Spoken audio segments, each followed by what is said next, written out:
जय हिंद साथियों, अंत्योदय एकेडमी में आपका स्वागत है। साथियों, आज यहाँ पर हम डेली मेंस प्रैक्टिस सीरीज़ के टेस्ट क्रमांक 30 जो कि एथिक्स विषय का हुआ था, इसका विस्तृत विश्लेषण देखने के लिए उपस्थित हुए हैं। साथियों, यदि आप अपनी एमपीपीएससी की तैयारी को और ज़्यादा सुदृढ़ करना चाहते हैं तो आप हमारी मेंस टेस्ट सीरीज़ को ज्वाइन कर सकते हैं। साथ ही आप 35 टेस्टों की विस्तृत श्रृंखला उनके मॉडल उत्तरों के साथ भी ले सकते हैं। साथियों, 1000 प्रश्नों का जो कि 3 मार्कर प्रश्न हमने इतिहास विषय के तैयार किए हैं, इनकी पीडीएफ भी आप प्राप्त कर सकते हैं। इन सभी सुविधाओं का लाभ उठाने के लिए आप डिस्क्रिप्शन बॉक्स में दिए गए नंबरों पर संपर्क कर सकते हैं और आप हमारी इसी डेली मेंस प्रैक्टिस सीरीज से भी जुड़ सकते हैं। तो चलिए स्टार्ट करते हैं 3 मार्कर प्रश्नों से। हमारा पहला 3 मार्कर प्रश्न था राजा राममोहन राय। साथियों, यदि आप हमारे चैनल पर नए हैं तो हमारे चैनल को सब्सक्राइब करना ना भूलें। तो देखते हैं राजा राममोहन राय में हमको क्या लिखना था 3 मार्कर में। राजा राममोहन राय को आधुनिक भारत के निर्माता के रूप में जाना जाता है। ये भारतीय समाज सुधारक एवं विचारक थे। राजा राममोहन राय के द्वारा ही ब्रह्म समाज की स्थापना की गई है। राजा राममोहन राय की रचनाएं भी आप यहाँ पर लिख सकते थे। तो रचनाएं हैं इनकी मिरातुल अखबार, तुहफात उल मुबाहिदीन जो कि इनकी प्रथम पुस्तक थी, इसे आप लिख सकते थे। साथ ही में यह सती प्रथा के विरोधी थे, ये भी आप यहाँ पर इंक्लूड कर सकते थे। तो राजा राममोहन राय इस प्रकार से आप 3 मार्कर में लिखकर समाप्त कर सकते थे। अगला हमारा प्रश्न था प्लेटो। तो प्लेटो में देखते हैं क्या लिख सकते थे आप। प्लेटो कौन थे? तो यूनान के विख्यात दार्शनिक थे। प्लेटो के द्वारा ही एथेंस में एक अकेडमी नामक अध्ययनशाला की स्थापना की गई थी, इसे भी इंक्लूड कर सकते थे। प्लेटो की रचनाओं की बात करें तो द रिपब्लिक, द स्टेटमेंट आदि इनकी रचनाएं हैं। साथियों, प्लेटो ने आदर्श राज्य की संकल्पना भी प्रदान की है। साथ ही में इन्होंने विवेक, संयम, साहस, न्याय को नीति मीमांसा के 4 सद्गुणों के रूप में परिभाषित किया है। इस तरह से आप प्लेटो को भी 3 मार्कर में लिख सकते थे। आगे चलते हैं त्रिरत्न। तो यहाँ पर हमको दोनों के त्रिरत्न बताना है, दोनों अर्थात बौद्ध और जैन दोनों के। तो यहाँ पर आप लिख सकते थे कि बौद्ध के त्रिरत्न कौन कौन से हैं, तो बुद्ध, धम्म, संघ।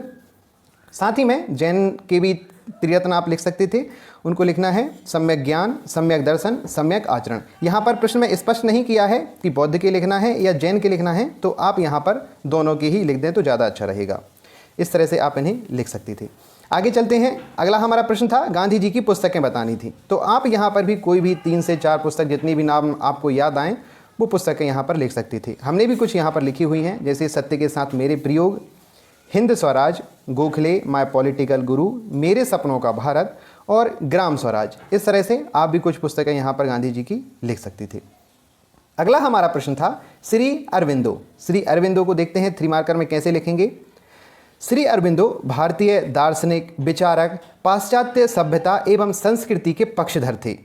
श्री अरविंदो की रचनाएं अगर हम देखें तो लाइफ डिवाइन इनकी बहुत ही ज़्यादा प्रसिद्ध कृति है। साथ ही आइडियल ऑफ ह्यूमन यूनिटी, साथ ही में लेटेस्ट ऑन योगा, इस तरह से आप इन्हें लिख सकते थे। ये लेटर्स ऑन योगा है। साथ ही में श्री अरविंदो जी ने ही पांडिचेरी में ऑरेबिले आश्रम की स्थापना की थी। श्री अरविंदो को दार्शनिक सम्राट की उपाधि से भी सम्मानित किया गया है। इस तरह से आप श्री अरविंदो को यहाँ पर लिख सकते थे। साथियों, इस तरह से हमारे 3 मार्कर प्रश्न समाप्त होते हैं। अब हम चलते हैं 6 मार्करों की ओर। साथियों, यदि आपको यह वीडियो पसंद आ रहा हो तो कृपया इसे लाइक और शेयर जरूर करें। साथ ही में हमारे चैनल को सब्सक्राइब करना ना भूलें। 6 मार्कर में यहाँ पर हम 3 प्रश्नों को डिस्कस करेंगे। पहला प्रश्न है आर्य समाज के उद्देश्य बताइए। तो आर्य समाज के उद्देश्यों में सबसे पहले हम छोटा सा इंट्रो लिख देंगे आर्य समाज का। ये आर्य समाज देश का धार्मिक, सामाजिक, राष्ट्रीयता का पोषक और अविद्या को दूर करने वाला तथा विद्या वृद्धि करने वाला एक वैश्विक संगठन है। इसकी स्थापना स्वामी दयानंद सरस्वती जी ने 1875 में मुंबई में की थी। इसके उद्देश्यों की बात करें तो उद्देश्यों में हम यहाँ पर लिखेंगे कि यह वैदिक सिद्धांतों और मान्यताओं पर आधारित विभिन्न मूल और वेद अर्थात वेदों की जो ज्ञान है, सत्य धर्म पर आधारित, उनको प्रचार करने के उद्देश्य से स्थापित किया गया है।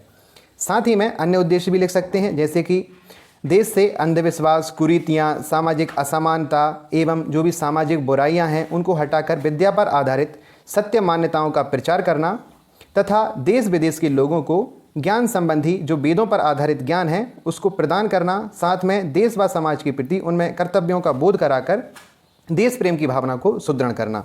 साथ ही में आधुनिक शिक्षा को बढ़ावा देना, वैदिक ज्ञान के व्यवहारिक स्वरूप को उजागर करना, रूढ़ियों एवं कुप्रथाओं को समाप्त करना। इस तरह से आप इसके उद्देश्यों को लिख सकते थे। अगले हमारे 6 मार्कर प्रश्न पर चलते हैं। अगला 6 मार्कर प्रश्न था एकात्म मानववाद पर टिप्पणी लिखना था, तो हमें यहाँ पर एकात्म मानववाद को बताना था। तो यहाँ पर हम पहले इंट्रोडक्शन देंगे। पंडित दीनदयाल उपाध्याय एक दर्शन शास्त्री, समाजशास्त्री, अर्थशास्त्री एवं राजनीतिज्ञ थे। इन्हीं ने एकात्म मानववाद दिया है, तो इसलिए हमने ये लाइन यहाँ पर इंक्लूड की है। इनके द्वारा प्रस्तुत दर्शन को एकात्म मानववाद कहा जाता है।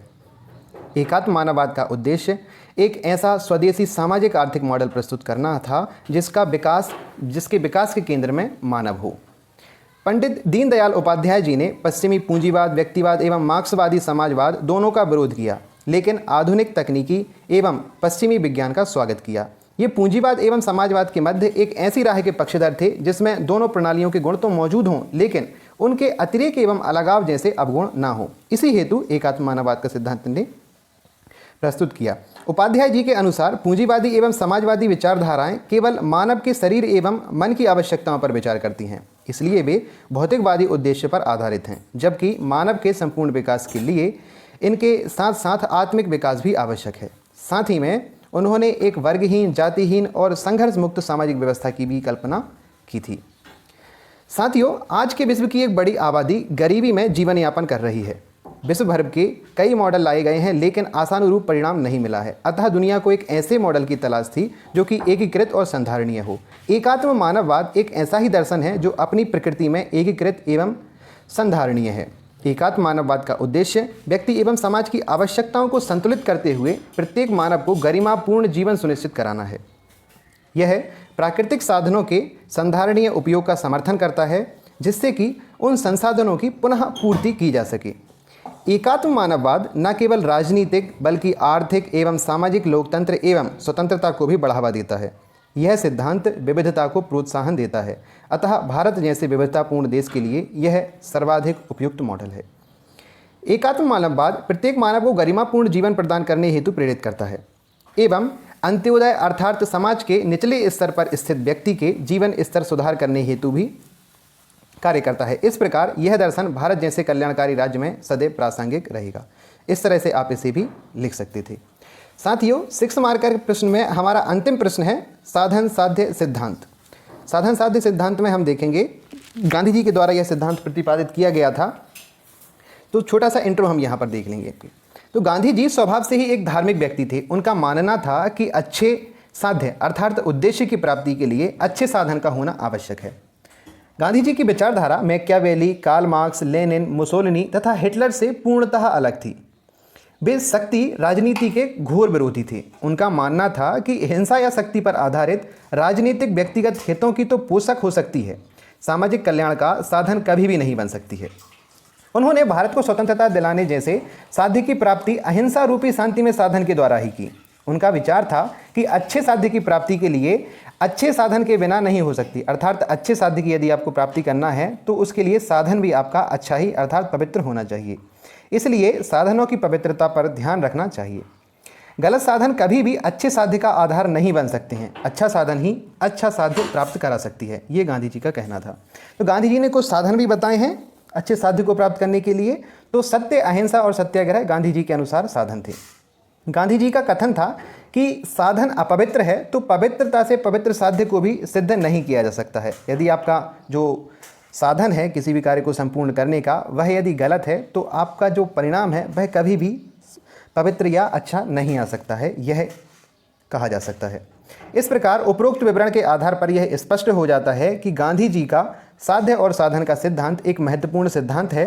गांधी जी ने साध्य और साधन दोनों को पवित्रता या नैतिकता के आधार पर एक महान कार्य किया है, इसको प्रतिपादित करके इन दोनों को साथ में लाकर। उनका राजनीति का आध्यात्मिकरण करने का विचार भी इसी से प्रेरित था। उन्होंने अपने इस सिद्धांत को न केवल एक सिद्धांत तक ही सीमित रहा बल्कि उसे व्यवहारिक रूप भी प्रदान किया। इस तरह से आप इस प्रश्न को लिख सकते थे।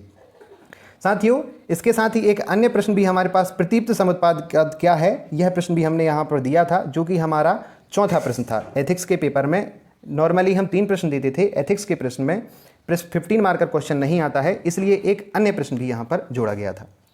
प्रतीत्य समुत्पादवाद से आशय एक वस्तु के प्राप्त होने पर दूसरी वस्तु की उत्पत्ति अथवा एक कारण के आधार पर ही दूसरे कार्य की उत्पत्ति से है। प्रतीप्त समुत्पादवाद सापेक्ष भी है और निरपेक्ष भी है। सापेक्ष दृष्टि से वह संसार है और निरपेक्ष दृष्टि से वह निर्माण है। यह प्रतीत्व समुत्पादवाद का आशय है। यह क्षणिकवाद की भांति शाश्वतवाद और उच्छेदवाद का माध्य का मार्ग भी है, इसलिए इसे मध्यम मार्ग भी कहा जाता है और इसको मानने वाले माध्यमिक कहे जाते हैं। साथियों, प्रतीत्व समुत्पादवाद में 12 चक्र बताए गए हैं, अर्थात 12 तत्व बताए गए हैं जिनका क्रम है, जो कि प्रतीत्व समुत्पादवाद के प्रमुख घटक भी हैं। इस चक्र के 12 क्रम हैं जो कि एक दूसरे को उत्पन्न करने के कारण भी हैं। ये कौन कौन से हैं वो हम देख लेंगे। सबसे पहला है अविद्या, संस्कार, विज्ञान, नाम रूप, षडायतन, स्पर्श, वेदना, तृष्णा, उपादान, भव, जाति और जरा मरण। इस प्रकार से ये 12 चक्र हैं। प्रतीत्व समुत्पादवाद का सिद्धांत कहता है कि यदि कोई भी घटना केवल दूसरी घटनाओं के कारण ही एक जटिल कारण का परिणाम जाल में विद्यमान होती है। प्राणियों के लिए इसका अर्थ है कर्म और विपाक, अर्थात कर्म के परिणाम के अनुसार अनंत संसार चक्र का घटित होना, क्योंकि यह सब कुछ अनित्य और अनात्म होता है, अर्थात बिना आत्मा के होता है। कुछ भी सच में विद्यमान नहीं है, हर घटना मूलतः शून्य होती है, परंतु मानव जिनके पास ज्ञान की शक्ति है, तृष्णा को जो दुख का कारण है त्याग कर तृष्णा में नष्ट हुई शक्ति को ज्ञान में और ध्यान में बदलकर निर्माण पा सकते हैं। इस तरह से प्रतीत्व समुत्पादवाद को भी आप लिख सकते थे। साथियों, इस तरह से हमारा यह वीडियो संपूर्ण होता है। आप हमारे चैनल को सब्सक्राइब जरूर करें और हमें कमेंट में बताएं कि यह वीडियो आपको कैसा लगा। धन्यवाद। जय हिंद, जय भारत।